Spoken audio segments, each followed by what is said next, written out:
In Chicago at the 2023 Regional Sports Production Summit with Sports Video Group, Brandon Costa from SVG. Thrilled to be joined by our title sponsor every year for this event, ProCrewz Productions. We're joined by Jess Kowatch. Jess, wonderful to see you. Thanks so much for taking the time. And really, again, can't thank ProCrewz Productions enough for their continued support of this event in the industry. Thank you for having us. All right. So, look, there's no secret that this is an ever-evolving and sometimes volatile segment of the sports production industry. So in the segment of crewing and the personnel and the people that continue to produce all these games night in and night out, how's PPI kind of bringing a sense of stability to that, like I said, kind of a volatile side of the industry right now? Well, we work with all of the RSNs across the country on their labor management, and we've got insight with the data. You know, someone comes to us and says we need to keep our travel costs down, or we need to look at overtime. We utilize the ProCrewz system to look at all of that data, and we have all that information at our fingertips to be able to provide them what they're looking for. Also, you know, from a stability standpoint, looking at the future and looking ahead with training and recruitment and development and making sure with technology changes and workforce changes that we have enough staff to staff our events. Right. Well, you mentioned that ProCrewz app. Ever since that's been introduced a handful of years ago, it's really been a really invaluable tool for the industry. What's new with the ProCrewz app, and maybe what should people know about it? We just pushed a Paylocity pay stub integration, so users can now view their pay stub directly on the mobile app.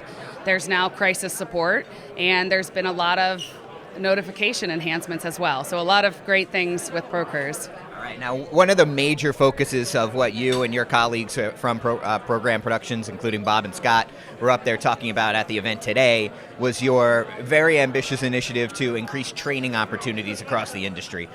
You shared some numbers that nearly 100 new technicians have been pushed into the industry as a result of this training efforts. What's it been like being, kind of at the spearhead of that, and how do you expect that to continue to evolve over the next year or so? Well, with over 50 people on our operations staff, we're definitely at the forefront of it.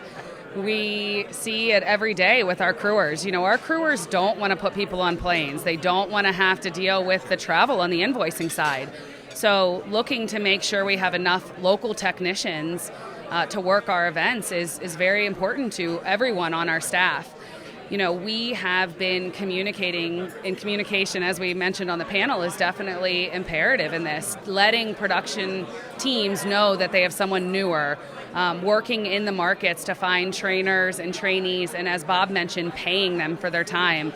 This is what we do. It's labor. And if we don't have enough employees to work and enough technicians to fill the spots on shows, it's a big problem. So we've made a lot of progress, as we've said, training almost 100 technicians this past year, and in hope with all of our partners here from the leagues and the networks and the mobile unit companies and everyone, we can, as Scott said, hopefully double that number for next year. Well, it's been a fabulous program. I know it hasn't been easy, but you guys have put a tremendous effort into it, so I know the industry is appreciative of it, and we're certainly appreciative of PPI's continued support of this event. So thanks so much for being here, and thanks so much for taking the time. Thank you. All right, for more of everything going on here at the 2023 SVG Regional Sports Production Summit, you can head on over to our website at sportsvideo.org.